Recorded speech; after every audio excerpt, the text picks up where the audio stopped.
Hello guys, welcome to एडुइपन्स। दोस्तों 67th BPSC का जो परीक्षा हुआ आंसर की उसका अभी तक मैंने यूट्यूब पर देखा है, कोई सटीक नहीं बता रहा है। कुछ क्वेश्चन तो छोड़ ही दे रहे हैं लोग, कुछ क्वेश्चन स्किप कर दे रहे हैं और कुछ क्वेश्चन का आंसर सही नहीं बता पा रहे हैं।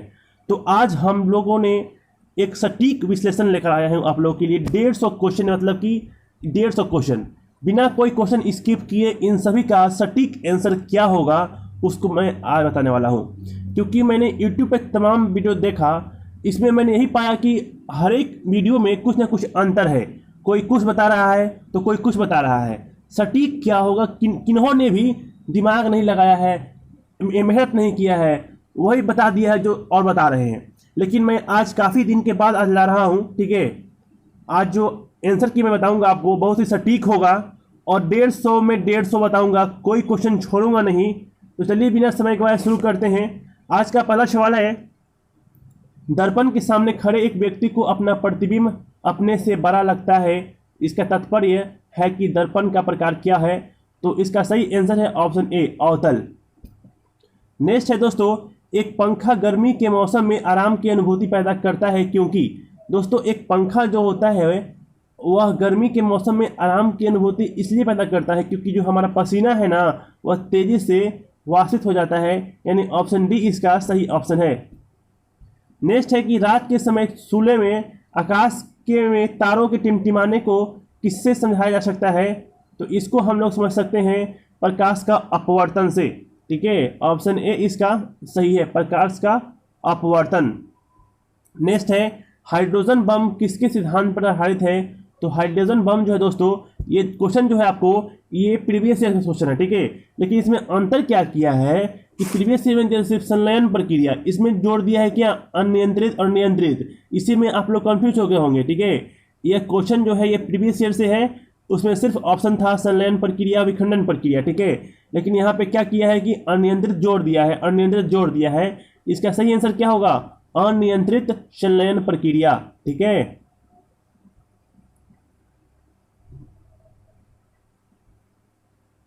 नेक्स्ट है, प्रेशर कुकर में खाना जल्दी पक जाता है क्योंकि। दोस्तों प्रेशर कुकर में खाना जल्दी पक जाता है क्योंकि जो है उच्च दाब के कारण जो है पानी जो है वह उच्च तापमान उबलने लगता है, इसलिए जल्दी खाना पक जाता है, ठीक है। यदि रेफ्रिजरेटर के दरवाजे कुछ घंटों के लिए खुले छोड़ दे तो कमरे का तापमान क्या हो जाएगा? तो कमरे का जो तापमान है वह बढ़ जाएगा, ठीक है। Option B is right answer. Next question है, बर्फ का एक टुकड़ा पानी में लबालब भरे बीकर में तैर रहा है, जब पूरी बर्फ पिघल जाएगा तब क्या होगा? तब जो है जल का जो स्तर है वह नहीं बदलेगा। ऑप्शन डी इसका सही है। नेक्स्ट है, निम्नलिखित में से कौन सा सही सुमेलित नहीं है? तो वह आपका है ऑप्शन डी, गैल्वेनोमीटर, विद्युत प्रतिरोध, ठीक है। नेक्स्ट क्वेश्चन है, यदि एक पंख, एक रबर की गेंद और एक लकड़ी की गेंद निर्वात में एक समान ऊंचाई से स्वतंत्रता पूर्वक एक साथ गिर रहे हैं तो सबसे पहले जमीन पर कौन पहुंचेगा? बताइए आप लोग। दोस्तों निर्वात मतलब होता है वैक्यूम, वैक्यूम में जो होता है वह एक समान ही होता है, इसलिए इसका सही ऑप्शन होगा तीनों एक साथ जमीन पर पहुंचेंगे, ठीक है। नेक्स्ट है, जब दिन में पानी पर साबुन की फिल्म दिखाई देती है तो यह सुंदर रंग दिखाती है, इस घटना का कारण क्या है? तो इस घटना का कारण है प्रकाश का व्यतिकरण, ठीक है। इंटरफेरेंस ऑफ लाइट, ठीक है। नेक्स्ट है, एक नाभिक की द्रव्यमान संख्या। तो एक नाभिक की द्रव्यमान संख्या है और न्यूट्रॉन और प्रोटॉन की संख्याओं का योग होता है, यानी ऑप्शन ए इसका सही है। नेक्स्ट है, निम्नलिखित में से कौन सा सीमेंट का मुख्य घटक है? दोस्तों यहाँ पे सीमेंट की मुख्य घटक की बात करें तो चूना पत्थर जो है मुख्य घटक है, ठीक है। हालांकि सिलिका मिट्टी और जिप्सम भी घटक ही है, लेकिन मुख्य घटक की बात करें तो क्या हो जाएगा? चूना पत्थर हो जाएगा। हालांकि आयोग जो है इसका ऑप्शन ई भी दे सकता है और ए भी दे सकता है, लेकिन सही आंसर होगा इसका चूना पत्थर, ए।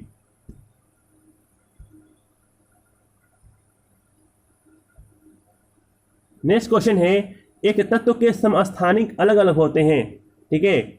जो आइसोटॉप्स होते हैं एक तत्व के एलिमेंट के, वो अलग अलग क्यों होते हैं? तो होते हैं द्रव्यमान संख्या के कारण, ठीक है, द्रव्यमान संख्या में, यानी ऑप्शन बी इसका क्या हो जाएगा?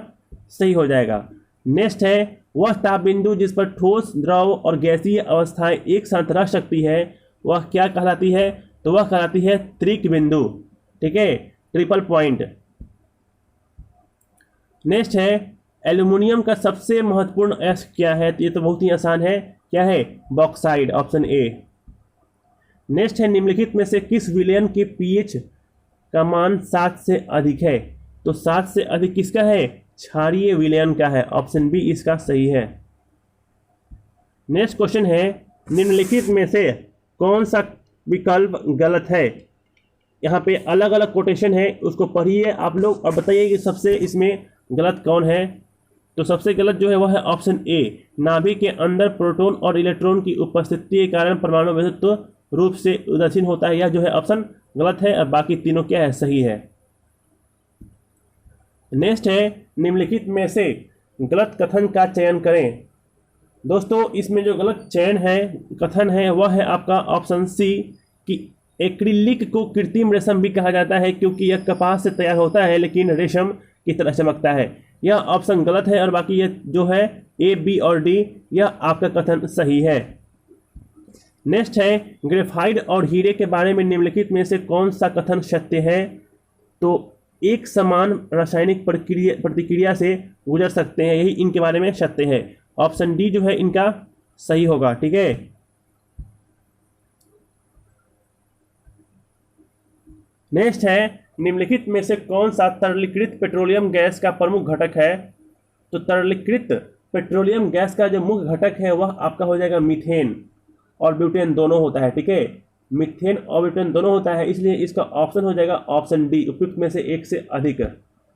नेक्स्ट है पानी मिट्टी से जड़ों में जिस भौतिकी प्रक्रिया द्वारा गुजरता है उसे क्या कहलाता है? तो उसे हम लोग बोलते हैं परासरण। ठीक है, इंग्लिश में बोलते हैं ऑस्मोसिस। ठीक है दोस्तों, ऑप्शन इसका डी सही होगा, परासरण। नेक्स्ट है बायोडिग्रेडेबल अपशिष्ट को आमतौर पर जिसकी मदद से उपयोगी पदार्थ में बदला जा सकता है वह क्या है? तो वह है बैक्टीरिया। ऑप्शन ए इसका क्या हो जाएगा? सही हो जाएगा, ऑप्शन ए। बी नहीं, ऑप्शन ए इसका क्या हो जाएगा? सही हो जाएगा। नेक्स्ट क्वेश्चन है कि रात के समय यह सलाह दी जाती है कि पेड़ के नीचे न सोएं क्योंकि पेड़ के नीचे जो इसलिए मना करते हैं क्योंकि कार्बन डाइऑक्साइड को वह रात में मुक्त करते हैं। ऑप्शन सी जो है इसका सही है। ठीक है, नेक्स्ट है कि कीट भक्षी पौधे मिट्टी में किसकी कमी से उगते हैं? तो यह होते हैं नाइट्रोजन की कमी से, यानी ऑप्शन सी इसका सही है। नेक्स्ट है कि पौधे का तना पौधे के सभी हिस्सों में भोजन वितरित करने में तथा में ही मदद करते हैं। तो यह जो है आपको ऑप्शन ई इसका सही हो जाएगा। ठीक है, इसका जो ऑप्शन है वह ऑप्शन ई हो जाएगा, उपयुक्त में से एक से अधिक। नेक्स्ट है दोस्तों कि आधान यानी ट्रांसफ्यूजन में रक्त न केवल रक्त के प्रकार में बल्कि RH कारक में भी होना चाहिए। ठीक है, RH फैक्टर पढ़े आप लोग ना, इसका सही ऑप्शन क्या हो जाएगा? RH कारक। नेक्स्ट है कि पीयूष यानी पिट्यूटरी ग्रंथि स्थित होती है, तो यह आपको मस्तिष्क में होती है। ऑप्शन डी इसका क्या हो जाएगा? सही हो जाएगा। नेक्स्ट है गर्भ में भ्रूण के विकास को जानने के लिए निम्नलिखित किरणों तरंगों में से किसका उपयोग किया जाता है? इसका सही ऑप्शन है ऑप्शन सी, पराध्वनि तरंगे। ठीक है, ऑप्शन सी इसका सही है, अल्ट्रासोनिक वेव्स। नेक्स्ट है सार्वभौमिक स्वीकार्य रक्त समूह क्या है? The universal acceptor blood group. ठीक है, तो यह क्या है दोस्तों? ऑप्शन सी है, ए बी। ठीक है ना, निमोनिया एक संक्रमण है, यह आपका नेक्स्ट क्वेश्चन है। निमोनिया जो है एक संक्रमण है, तो यह आपका फेफड़ों का संक्रमण है, यानी ऑप्शन डी जो है इसका सही ऑप्शन है, फेफड़ों का। ठीक है, नेक्स्ट है कि कोविशील्ड भारत का कोविड वैक्सीन जिसे WHO द्वारा अनुमोदित किया गया है किसके द्वारा निर्मित है? तो यह आपको सीरम इंस्टीट्यूट द्वारा निर्मित है। ऑप्शन ए इसका सही है। नेक्स्ट है कि अटल सुरंग रोहतांग हिमाचल प्रदेश की लंबाई कितनी है? तो ये आप लोग आप पढ़े होंगे कि 9.02 किलोमीटर, यानी ऑप्शन बी जो है इसका सही ऑप्शन है। नेक्स्ट है कि भारत में किस वर्ष रेल बजट को आम बजट में मिला दिया गया था? तो रेल बजट को आम बजट में जो है 2017 में मिला दिया गया था। ऑप्शन सी इसका सही है। नागरिकता संशोधन अधिनियम 2019 का उद्देश्य क्या है? दोस्तों इसका उद्देश्य है अफगानिस्तान, बांग्लादेश और पाकिस्तान में उत्पीड़न अल्पसंख्यक समूहों को नागरिकता प्रदान करना। Option D is the right answer. हालांकि इसका ऑप्शन ई भी सही हो सकता है, क्योंकि आप लोग पढ़िए, कहीं ना कहीं बांग्लादेशी अवैध प्रवासियों को जो है उनको हटाना भी है, वास्तविक जो भारतीय है नागरिक है उनकी पहचान भी करना है, और जो विदेशी घुसपैठ कर चुके हैं उनका जांच भी करना है, ठीक है। लेकिन हालांकि जो मेन फोकस था, जो मेन उद्देश्य था, वह यही था कि अफगानिस्तान, बांग्लादेश और पाकिस्तान में जो उत्पीड़ित व्यक्ति हैं, जो लोग हैं, समूह हैं, उनको नागरिकता प्रदान करना है, और इसीलिए जो है विवाद भी हुआ था, ठीक है दोस्तों। तो आप यहाँ पे यह कर सकते हैं, आयोग इसका आंसर या तो डी देता या तो ऑप्शन इसका ई देता। हालांकि अब तो कुछ नहीं कहा जा सकता है क्योंकि पेपर ही लीक हो गया है। तो दोस्तों इसका जो उचित आंसर होगा आई थिंक डी होना चाहिए या फिर ऑप्शन ई होना चाहिए, ठीक है। हालांकि अभी आप लोग डी ही मारिए, क्योंकि मुख्य उद्देश्य पूछ रहा है। तो मुख्य उद्देश्य क्या है? उद्देश्य पूछ रहा है ना। आई थिंक इसका ऑप्शन ई या डी दोनों में से कोई एक ही होगा, ठीक है। नेक्स्ट है कि सेंट्रल विस्टा प्रोजेक्ट संदर्भित करता है। तो सेंट्रल विस्टा जो प्रोजेक्ट है ना, वह एक आम केंद्रीय सचिवालय के साथ एक नई संसद, प्रधानमंत्री और उपराष्ट्रपति के आवासों का निर्माण करना है, ठीक है। ऑप्शन बी इसका सही ऑप्शन है। आप लोगों ने पढ़ा होगा सेंट्रल विस्टा के बारे में। जम्मू और कश्मीर राज्य के विभाजन के बाद बने किस केंद्र शासित प्रदेश में अपनी कोई विधायिका नहीं है? तो वह है Ladakh. Option C is right answer. Next है कि 2021 के लिए अखिल भारतीय फुटबॉल महासंघ men's player of the year का पुरस्कार जीतने वाले भारतीय फुटबॉलर कौन है? तो वह है Sandesh Jhingan. Option B is the right answer.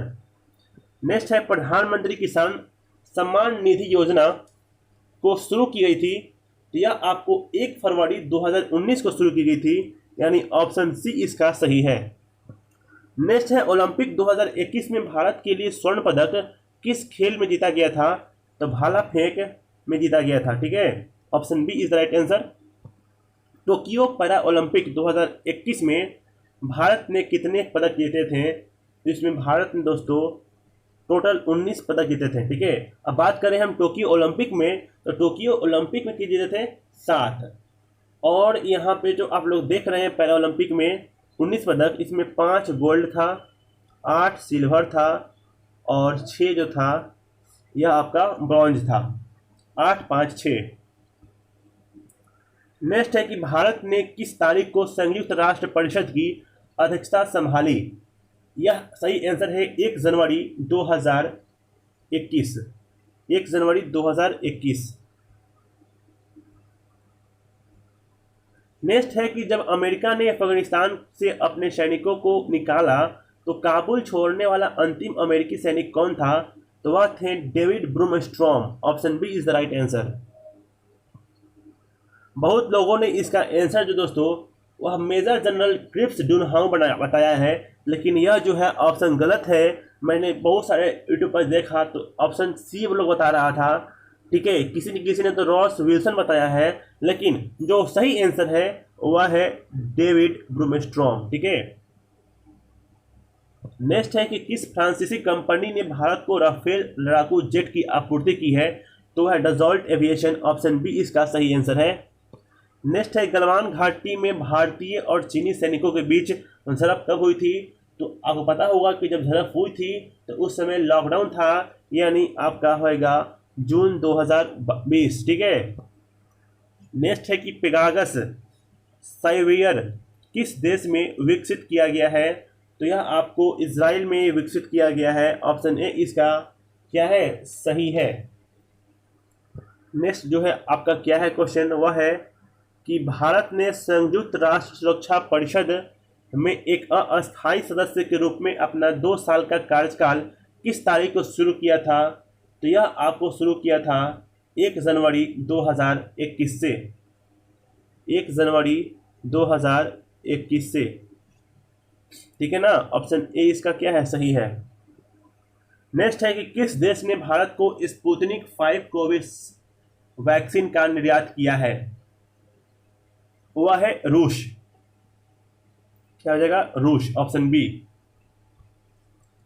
Joe Biden ने पदभार संभाला वह कितने नंबर के राष्ट्रपति थे? तो वह जो थे आपको 46वें नंबर के राष्ट्रपति थे, यानी जो ऑप्शन आपका ए है वह सही होगा। नेक्स्ट है कि 2021 के गणतंत्र दिवस परेड में विदेशी मुख्य अतिथि कौन बने थे? तो इस बार जो है किसी ने भी मुख्य अतिथि नहीं था किसी भी देश का, ठीक है, यानी ऑप्शन ए इसका क्या है? ऑप्शन ई सही होगा। नेक्स्ट है यूएन में भारत का अस्थायी प्रतिनिधि कौन है? तो यह सबको पता होता है, टीएस त्रिमूर्ति। टीएस त्रिमूर्ति सही, इसका आंसर यही है। 2021 की जनगणना के अनुसार बिहार के किस जिले में पुरुषों से ज़्यादा महिलाएं हैं? तो वह है गोपालगंज में, ऑप्शन ए इसका सही है। बिहार विधान परिषद की पहली बैठक किस वर्ष बुलाई गई थी? तो यह आपका जो है 20 जनवरी 2013 को बुलाई गई थी, सॉरी 20 जनवरी 1913 को बुलाई गई थी, ठीक है, यानी ऑप्शन जो है इसका बी क्या हो जाएगा? सही हो जाएगा। नेक्स्ट है कि बिहार से रश्मि कुमारी एक क्या है? तो वह एक अंतर्राष्ट्रीय कैरम चैंपियन है, ऑप्शन बी सही होगा इसका। नेक्स्ट है कि बिहार सरकार को डिजिटल इंडिया अवार्ड 2020 किस लिए दिया गया था?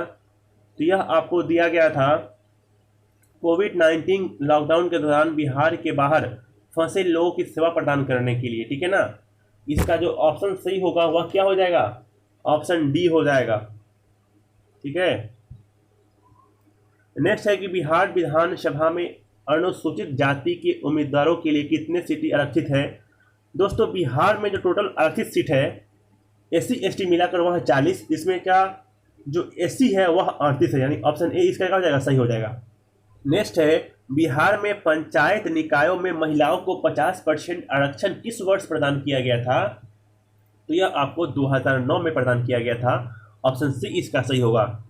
झारखंड बनाने के लिए बिहार को किस वर्ष विभाजित किया गया था? 2000 में किया गया था, ठीक है, 15 नवंबर 2000 को, ठीक है।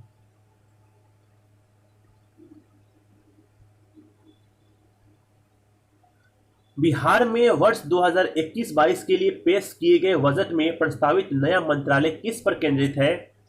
तो जो नया मंत्रालय है वह कौशल और उद्यमिता विकास पर केंद्रित है, ऑप्शन डी इसका सही है। नेक्स्ट है बिहार में मानव विकास उप मिशन के अंतर्गत कितने विभाग शामिल हैं? तो मानव विभाग उप मिशन के अंतर्गत टोटल 6 उप विभाग जो है वह शामिल है, ऑप्शन ए इसका सही है। नेक्स्ट है कि गरीब कल्याण रोजगार अभियान बिहार के किस जिले से प्रधानमंत्री द्वारा 2020 में शुरू किया गया था? तो वह आपको खगड़िया जिला से शुरू किया गया था, ऑप्शन डी इसका क्या हो जाएगा? सही हो जाएगा। नेक्स्ट है कि निम्नलिखित में से कौन सा हड़प्पाकालीन स्थल गुजरात में है? तो यह हो जाएगा लोथल, ठीक है, ऑप्शन ए इसका सही हो जाएगा लोथल। नेक्स्ट है कि चोल वंश का संस्थापक कौन था? वह थे विजयालय, ठीक है, ऑप्शन ए जो है विजयालय, यह सही हो जाएगा आपको। नेक्स्ट है कि प्रथम बौद्ध संगीति के अध्यक्ष कौन थे? तो प्रथम बौद्ध संगीति के जो अध्यक्ष थे वह थे महाकश्यप, ठीक है ना, कौन थे? महाकश्यप थे ना। इसके बाद आप इधर आइए, किरातुर्जुनीय पुस्तक किसने लिखा था? यह जो है भारवी ने लिखा था, ऑप्शन डी इसका सही आंसर हो जाएगा। कुतुब मीनार किसके द्वारा पूरा किया गया था? तो यह जो है पूरा किया गया था इल्तुतमिश के द्वारा और शुरू किया गया था कुतुबुद्दीन ऐबक के द्वारा, इसलिए इसका ऑप्शन हो जाएगा ऑप्शन ए, क्योंकि यहाँ पे पूरा करने की बात कर रहा है। विजयनगर साम्राज्य के संस्थापक कौन थे? तो हरियर और बुक्का थे, ऑप्शन सी इसका सही हो जाएगा। नेक्स्ट है कि किस मुगल शासक के समय में सर थॉमस रो भारत आया था? तो आपको पता है कि 1615 में आया था और उस समय शासनकाल था किसका? जहांगीर का। नेक्स्ट है कि आईने अकबरी किसके द्वारा लिखी गई थी? तो आईने अकबरी जो है अबुल फजल के द्वारा लिखी गई थी, ऑप्शन डी इसका सही हो जाएगा। रैयतवाड़ी व्यवस्था सर्वप्रथम कहाँ लागू हुआ था? तो सबसे पहले जो है मद्रास में लागू हुआ था रैयतवाड़ी व्यवस्था। इसके बाद आपका क्या है, 1857 के विद्रोह को किसके द्वारा प्रथम भारतीय स्वतंत्रता संग्राम के रूप में वर्णित किया गया था? तो इसका सही आंसर होगा बीडी सावरकर, ठीक है। नेक्स्ट है कि भारतीय राष्ट्रीय कांग्रेस की प्रथम महिला अध्यक्ष कौन थी? तो वह थी डॉक्टर एनी बेसेंट, यानी ऑप्शन बी जो है इसका क्या हो जाएगा? सही हो जाएगा। नेक्स्ट है बहिष्कृत भारत जर्नल किसने शुरू किया था? तो बहिष्कृत भारत जर्नल जो है यह आपको शुरू किए थे बाबा साहेब अम्बेडकर ने, यानी ऑप्शन बी डी इसकी जो है इसका सही हो जाएगा। नेक्स्ट है कि फॉरवर्ड ब्लॉक किसके द्वारा स्थापित किया गया था? तो फॉरवर्ड ब्लॉक जो है यह आपको सुभाष चंद्र बोस के द्वारा स्थापित किया गया था, ऑप्शन बी सही हो जाएगा। नेक्स्ट है कि अंतरिम सरकार के वित्त मंत्री कौन थे? तो उस समय वित्त मंत्री थे अंतरिम सरकार में लियाकत अली खान, ऑप्शन ए इसका सही हो जाएगा। और 1855 में संथाल विद्रोह का नेतृत्व किसने किया था? तो सिद्धू और कानू ने किया था, इसलिए इसका ऑप्शन ए हो जाएगा। नेक्स्ट है गांधी जी का चंपारण आने का आमंत्रण किसने दिया था? तो यह क्वेश्चन तो हमेशा पूछता है राजकुमार शुक्ल, ऑप्शन ए इसका सही हो जाएगा। नेक्स्ट है बोध गया में किसने ज्ञान की प्राप्ति हुई थी? तो बोध गया में जो है भगवान बुद्ध को यानी गौतम बुद्ध को प्राप्ति हुई थी ज्ञान की, ठीक है। नेक्स्ट है कि 1913 में पटना में अनुशीलन समिति की एक शाखा की स्थापना किसने की थी? तो वह की थी सचिंद्रनाथ सान्याल ने, इसका ऑप्शन सी सही हो जाएगा। नेक्स्ट है कि बिहार समाजवादी पार्टी का गठन किसने किया था? तो बिहार समाजवादी पार्टी का जो गठन है वह आपको किए थे फूलन प्रसाद वर्मा और जयप्रकाश नारायण ने मिलकर के, ऑप्शन बी इसका सही हो जाएगा। शेरशाह का मकबरा कहाँ स्थित है? तो यह जो है आपका सासाराम में स्थित है, ऑप्शन ए जो है इसका सही हो जाएगा। उसी प्रकार नेक्स्ट क्वेश्चन है कि जियो देशी वह विज्ञान है जो संबंधित है, तो यह जो है उपयुक्त में से एक से अधिक हो जाएगा या फिर उपयुक्त में से कोई नहीं, जो ऑप्शन ई जो है दोस्तों इसका ऑप्शन ई हो जाएगा। मैंने काफ़ी यूट्यूब से देखने के बाद आखिरकार मैंने भी इस पर रिसर्च किया, तो इसका जो ऑप्शन ई जो है सही हुआ, ठीक है, इसलिए इसको आप लोग ऑप्शन ई मानिएगा। नेक्स्ट क्वेश्चन क्या है? तो नेक्स्ट है कि महाद्वीपीय बहाव का सिद्धांत किसके द्वारा विकसित किया गया था? तो महाद्वीपीय बहाव का सिद्धांत ए वेगनर के द्वारा किया गया था, यानी ऑप्शन बी जो है इसका सही हो जाएगा। और सुंडा ट्रेंच किस द्वीप के समानांतर स्थित है? तो सुंडा ट्रेंच जो है यह आपको जावा द्वीप के समानांतर स्थित है, ऑप्शन ए इसका सही हो जाएगा। एक प्रभावी कोरियोलिसिस बल किस कारण होता है उत्पन्न? तो यह जो है आपको पृथ्वी के घूर्णन के कारण होता है, ऑप्शन बी इसका क्या हो जाएगा? सही हो जाएगा। नेक्स्ट है कि निम्नलिखित में से किस देश की मृत सागर के साथ भूमि सीमा नहीं है? तो यह हो जाएगा लेबनान, ऑप्शन ए इसका क्या हो जाएगा? सही हो जाएगा। नेक्स्ट है कि इल्मेनाइट जो कि भारतीय तटीय रेखा के साथ व्यापक रूप से वितरित है किसका खनिज है? तो यह जो है टाइटेनियम का है, ऑप्शन बी इसका हो जाएगा? सही हो जाएगा। नेक्स्ट है निम्नलिखित तुलना के आधार पर हिमालय नदी की प्रायद्वीपीय नदी से तुलना कीजिए, इसमें कौन सही है और कौन गलत है? दोस्तों इसका जो सही ऑप्शन है, देखिए ऑप्शन एक क्या बोलता है कि अधिकांश हिमालय नदियां बारहमासी हैं, जबकि अधिकांश प्रायद्वीपीय नदियां वर्षा पर निर्भर है। यह बिल्कुल सही है, ठीक है।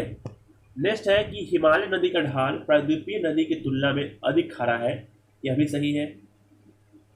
प्रायद्वीपीय नदियां हिमालय नदी की तुलना में अपने रास्ते में अधिक क्षरण कारण बनती है, यह जो है गलत हो सकता है, गलत हो नहीं सकता है, गलत है। और इसलिए इसका जो आंसर है आपका ऑप्शन ए यानी 1 और 2 केवल सही है, यही हो जाएगा, ठीक है। नेक्स्ट है कि गंगा के मैदान को के रूप में वर्णित किया गया है, तो इसका सही है जियो साइक्लिन, ऑप्शन इसका सी हो जाएगा जियो साइक्लिन। गंगा के मैदान को जियो साइक्लिन के रूप में वर्णित किया गया है। निम्नलिखित में से कौन सी एक मीठे पानी की झील है? तो मीठे पानी की जो झील है यह है वुलर झील, ठीक है। हालांकि ये जो लोकताक झील देख रहे हैं आप लोग, यह भी मीठे पानी की ही झील है, लेकिन पूछ रहा है कि निम्नलिखित में से कौन सी एक मीठे पानी की झील है, तो इसका आंसर हो जाएगा वुलर झील। हालांकि आयोग यदि आंसर की देता, हालांकि अब तो नहीं देगा, लेकिन यदि देता तो इसका ऑप्शन ई भी दे सकता था, इसका ऑप्शन सी भी दे सकता था, ठीक है। आयोग कुछ भी कर सकता है, ठीक है। नेक्स्ट है कि निम्नलिखित में से किस ग्रह का घनत्व सबसे कम है? तो सबसे कम घनत्व जो है यह है आपका शनि ग्रह का, ऑप्शन बी इसका क्या हो जाएगा? सही हो जाएगा। नेक्स्ट है कि पश्चिमी सिंहभूम में स्थित चिड़िया की सबसे प्रसिद्ध विशेषता क्या है? तो यह जो है एक लौह अयस्क खनन है, ठीक है। ऑप्शन जो है इसका ए सही हो जाएगा, ठीक है ना। नेक्स्ट है कि पट्टी सीमा परियोजना निम्नलिखित में से किन नदियों के एकीकरण से जुड़ी हुई है? तो यह आपको कृष्णा और गोदावरी के एक कैरन से जुड़ी हुई है। ऑप्शन बी इसका सही हो जाएगा। निम्नलिखित में से कौन से कथन एस्कर और ड्रमलीन से संबंधित है? तो एस्कर और ड्रमलीन से जो संबंधित है वह है ऑप्शन 3 और 4। ठीक है, कि अंडे की टोकरी स्थलाकृति एकतरयुक्त इलाकों की विशेषता है, जबकि एस्कर ग्लेशियरों की धराव द्वारा निर्मित होते हैं, जबकि ड्रमलीन जो है क्रिया से उत्पन्न होते हैं, जैसे क्रिया से। इसलिए जो है ऑप्शन 3 और 4 जो है सही है और 1 और 2 जो है गलत है। देखिए इसमें ऑप्शन है 3 और 4 का, देखिए यहाँ पे है ना ऑप्शन सी। ऑप्शन सी 3 और 4 यही सही हो जाएगा आपका। भूमिगत कोयले का दहन किस राज्य में होता है? यह होता है झारखंड में। ऑप्शन सी इसका सही है। नेक्स्ट है, बिहार के किस जिले में अभ्रक का भंडार है? तो अभ्रक का जो भंडार है वह आपके बिहार के गया जिले में है। ऑप्शन सी इसका सही हो जाएगा। और नेक्स्ट है कि सोन और गंगा नदी का संगम बिहार के किस जिले में स्थित है? तो सोन और गंगा नदी का जो संगम है ना, यह आपको बिहार के पटना जिले में है। ठीक है, ऑप्शन बी इसका सही हो जाएगा। दामोदर, कोयल और स्वर्णरेखा नदियाँ निम्नलिखित में से किससे निकलती है? यह आपको छोटा नागपुर पठार से निकलती है। इसका ऑप्शन सी जो है सही है। ठीक है ना। बिहार का पहला रामसर स्थल कौन सा है? बिहार का प्रथम जो है रामसर स्थल वह है कंवर झील। ठीक है, यह ब्रह्मयोनी हिल बिहार के किस जिले में स्थित है? तो यह आपको गया जिले में स्थित है। ऑप्शन ए इसका सही हो जाएगा। और बिहार के किस कृषि जलवायु क्षेत्र में सबसे अधिक झीलें हैं? तो यह आपका हो जाएगा उत्तर पश्चिम। ऑप्शन बी इसका सही हो जाएगा। और फिर जो है यहाँ पे निम्नलिखित में से क्या संविधान की 11वीं अनुसूची में शामिल नहीं है? तो यह हो जाएगा आपका तकनीकी प्रशिक्षण नहीं बल्कि ग्रामीण खेल। ऑप्शन सी जो है इसका सही हो जाएगा, क्योंकि ग्रामीण खेल जो है यह जो है 11वीं अनुसूची में शामिल नहीं है। ठीक है, नेक्स्ट है कि संविधान के अनुच्छेद 113 के अनुसार वार्षिक बजट में कितने अनुदान की मांगे संसद में पेश की जाती है? तो इसका ऑप्शन हो जाएगा ऑप्शन ई। किस वर्ष में राष्ट्रीय विस्तार सेवा को प्रारंभ किया गया था? राष्ट्रीय विस्तार सेवा को जो है यह आपको 1953 में शुरू किया गया था, प्रारंभ किया गया था। ऑप्शन ए इसका सही है। और राज्य विधान परिषद के सदस्य निम्नलिखित में से किस श्रेणी में नहीं चुने जाते हैं? तो यह आपको उद्योगपति के क्षेत्र में नहीं चुने जाते हैं। ऑप्शन डी हो जाएगा। और भारतीय प्रशासन के विभाजन प्रणाली किससे संबंधित है? तो यह आपको केंद्र और राज्य से संबंधित है, इसलिए ऑप्शन बी इसका हो जाएगा सही। नेक्स्ट है कि निम्नलिखित में से कौन सी संसदीय समिति कार्यपालिका को एक विनियम बनाने के लिए प्रायोजित शक्ति से संबंधित है? तो यह जो आपको है अधीनस्थ विधान परिषद समिति, यानी ऑप्शन जो है इसका बी सही हो जाएगा, अधीनस्थ विधान परिषद समिति। नेक्स्ट है कि भारतीय संविधान का अनुच्छेद 300 किससे संबंधित है? तो यह आपको मुकदमे और कार्रवाई से संबंधित है। ऑप्शन ए इसका सही हो जाएगा। भारत में न्यायिक प्रणाली किस पर आधारित है? तो भारत में न्यायिक प्रणाली जो है यह आपको इस पे है संबंधित है, कानून द्वारा स्थापित प्रक्रिया या फिर विनियमित कानून की उचित प्रक्रिया। इसका सही आंसर हो जाएगा कानून द्वारा स्थापित प्रक्रिया। ठीक है, ऑप्शन जो है इसका ई जो है सही, डी जो है सही हो जाएगा। किस राज्य में पहला लोकायुक्त स्थापित हुआ था? तो पहला लोकायुक्त जो है यह आपको महाराष्ट्र में हुआ था। ठीक है, ऑप्शन सी इसका सही हो जाएगा। और ए एस आनंद 1900 के दशक के अंत में किस पद पर कार्यरत थे? तो यह जो थे ना भारत के मुख्य न्यायाधीश के पद पर कार्यरत थे। नेक्स्ट आपका है यहाँ पे, इनमें से कौन 15वें वित्त आयोग का सदस्य नहीं है? तो 15वें वित्त आयोग का जो सदस्य नहीं है वह है Sudipo Mondal. Option B. Next है कि हाल में केंद्रीय बजट में एफएम ने बीमा क्षेत्र में प्रत्यक्ष विदेशी निवेश, इसको बोलते हैं एफडीआई, की सीमा को वर्तमान में बढ़ाकर कितना कर दिया है? वह कर दिया है 24%, 74%। नेक्स्ट है केंद्रीय बजट 2021 के अनुसार राजकोषीय घाटा 21-22 के सकल घरेलू उत्पाद का कितना प्रतिशत आकलन किया गया है?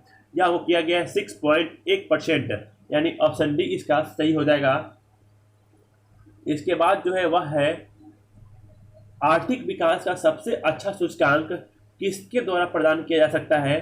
तो आर्थिक विकास का सबसे अच्छा सूचकांक जो है ना, यह आपको प्रति वर्ष प्रति व्यक्ति वास्तविक आय में वृद्धि से पता प्रदान किया जा सकता है। ठीक है, नेक्स्ट है स्वच्छ भारत मिशन के द्वितीय चरण को किस समय अवधि के दौरान लागू किया जाना है।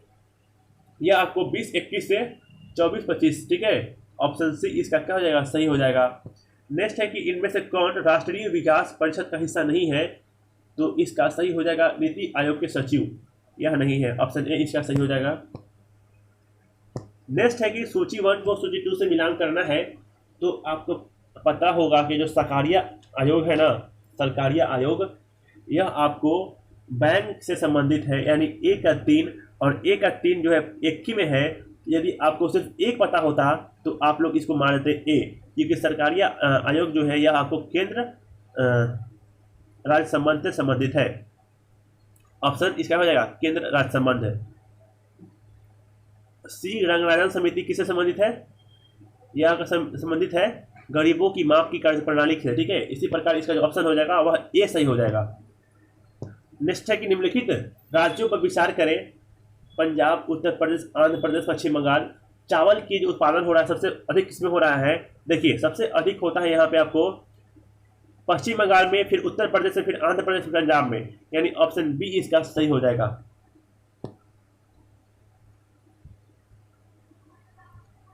फिर यहाँ पे है कि भारत के वित्त आयोग के संदर्भ में निम्नलिखित कथनों पर विचार कीजिए।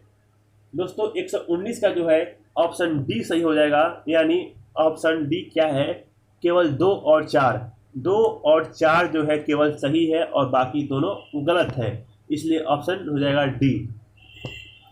नेक्स्ट है कि बेयर नेसेसिटीज इंडेक्स के संदर्भ में निम्नलिखित कथनों पर विचार कीजिए। तो आर्थिक सर्वेक्षण ग्रामीण और शहरी स्तरों पर बेयर नेसेसिटीज इंडेक्स के साथ आया है, यह आपका सही है। ठीक है, ऑप्शन एक सही है। फिर क्या है कि BNI सभी राज्यों के लिए 2018 में के लिए बनाया गया था, नहीं, यह आपको 2012 में किया गया था। ठीक है ना, और फिर यहाँ पे यानी यह सही है, यह गलत हो जाएगा। और इसमें 26 संकेतक आधारित है, बिल्कुल यह सही हो जाएगा। और 6 आयाम है, यह आपको हो जाएगा गलत, क्योंकि सिर्फ 5 आयाम है, यानी केवल आपको 2 और 4 गलती है और 1 और 3 सही है, यानी ऑप्शन 1 और 3 देखिए कहीं है, यह हो जाएगा ऑप्शन आपका ए। ठीक है, ऑप्शन ए इसका सही हो जाएगा। नेक्स्ट है बिहार में कृषि और ग्रामीण विकास के लिए किस प्रकार के बैंक स्थापित करने का प्रस्ताव है। तो वह है कृषि विकास बैंक, ऑप्शन सी इसका सही हो जाएगा। नेक्स्ट है 2019 में बिहार के मानव विकास सूचकांक का मान था, यह आपको था दोस्तों कितना पता है आप लोगों को, यह था 0.574, ऑप्शन डी इसका क्या है तो सही है। नेक्स्ट है 123 नंबर कि 2021-22 के दौरान बिहार में राजकोषीय घाटा किस प्रकार अनुमानित है, इसका सही हो जाएगा ऑप्शन ए 22,511 करोड़।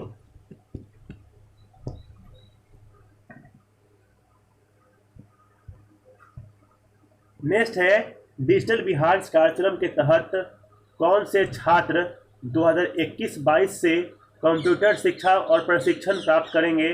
दोस्तों यहाँ पे जो सही ऑप्शन होगा यह आपको हो जाएगा ऑप्शन ई, क्योंकि 6ठी कक्षा के सभी छात्र और इसके ऊपर, ठीक है, तो यहाँ पे जो सही उत्तर होगा वह हो जाएगा ऑप्शन ई। लेकिन आयोग तो इसका आंसर बी भी दे सकता था और इसका ऑप्शन ई भी दे सकता था। ठीक है, तो मेरा जो यहाँ पे आंसर की है वह मेरे अनुसार 100% सटीक है, लेकिन यदि आयोग की दृष्टि से देखा जाए तो यह तो अपना मर्जी से करता है, तो कुछ परसेंट इसमें गलती हो सकता है। ठीक है, इसलिए यहाँ पे जो सही उत्तर हो जाएगा वो हो जाएगा ऑप्शन ई। नेक्स्ट है 15वें वित्त आयोग की सिफारिश के अनुसार 2021-26 तक केंद्रीय करों के विभाज्य पूल में बिहार को कितना हिस्सा प्राप्त होगा। यह होगा 4.23%, ऑप्शन बी इसका सही हो जाएगा। गदर पार्टी की स्थापना कहाँ पे हुई थी? यह हुई थी यूएसए में, ऑप्शन बी सही हो जाएगा। और 1905 में सर्वेंट ऑफ इंडिया सोसाइटी की स्थापना किसके द्वारा की गई थी? तो यह आपको की गई थी किसके द्वारा, बताइए आप लोग। एकदम आसान सवाल है, गोपाल कृष्ण गोखले। ऑप्शन डी इसका क्या हो जाएगा, सही हो जाएगा। अनहैप्पी इंडिया पुस्तक के लेखक कौन है? तो यह है लाल लाजपत राय, ठीक है ना। ऑप्शन सी इसका सही हो जाएगा। तीनों गोलमेज सम्मेलन में किसने भाग लिया था? तो वह थे बी आर अम्बेडकर जी ने। ऑप्शन सी इसका सही हो जाएगा। 2000 नहीं सॉरी 1876 में इंडियन एसोसिएशन की स्थापना किसने की थी? यह की थी सुरेंद्रनाथ बनर्जी ने। ऑप्शन ए इसका सही हो जाएगा। सुभाष चंद्र बोस को नाम से पहले समान सूचक नेताजी किस देश में जोड़ा गया था? यह आपको जोड़ा गया था जर्मनी में। ऑप्शन सी इसका सही हो जाएगा। चटगांव शस्त्रागार थावे में कौन संबंधित है? तो यह है सूर्य सेन। ऑप्शन डी इसका सही है। बंकिम चंद्र चटर्जी ने आनंद मठ में किस विद्रोह का उल्लेख किया है?